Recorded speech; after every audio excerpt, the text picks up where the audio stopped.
Bonjour à tous, je vais vous expliquer un petit peu comment fonctionnent les échiquiers de croisement. Dans notre exemple, on avait le père qui était du groupe sanguin A, la mère du groupe sanguin B et un des enfants était né avec le groupe sanguin O. Et on se demandait si cela était possible.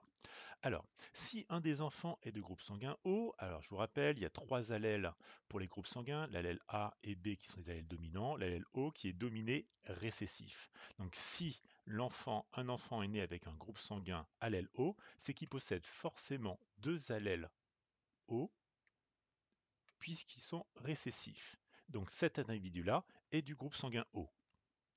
Si cet enfant a deux allèles O, forcément qu'un des allèles a été transmis par le père via un spermatozoïde et un autre par la mère via les ovules. Ce qui veut dire que le père et la mère possèdent au moins chacun, dans leur cellule parentale, un allèle O. C'est une obligation. Maintenant, l'énoncé vous dit que le père était du groupe sanguin A et la mère du groupe sanguin B. L'allèle A et B sont dominants. Ça veut dire que l'autre allèle du père sur son chromosome numéro 9, c'est l'allèle A. L'autre allèle de la mère sur son chromosome numéro 9, c'est un allèle B. Ce qui veut dire que le père peut donner à ses spermatozoïdes un chromosome portant l'allèle O ou alors un chromosome portant l'allèle A. De la même façon, la mère peut donner à ses ovules un chromosome numéro 9 portant l'allèle O ou alors un chromosome numéro 9 portant l'allèle B. L'échiquier de croisement, ensuite, c'est rétablir les paires de chromosomes au niveau des cellules œufs des futurs enfants possibles. Ce n'est pas une obligation, c'est des possibilités.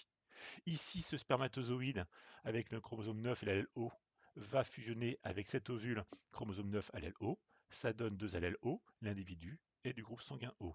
Ici, on va avoir un allèle A qui va être amené par le père, un allèle O qui va être amené par la mère, et donc on a ici un enfant possible qui sera du groupe sanguin A.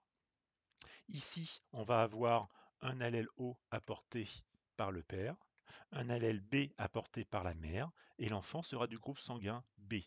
Ici, enfin, on a un allèle A apporté par le père, un allèle O apporté par la mère, et l'enfant sera du groupe sanguin AB au total. Donc vous voyez qu'avec un parent groupe sanguin B, un parent groupe sanguin A, mais qui possède l'allèle O, récessif, on peut obtenir des enfants de tous les groupes sanguins possibles. Encore une fois, cela reste des possibilités.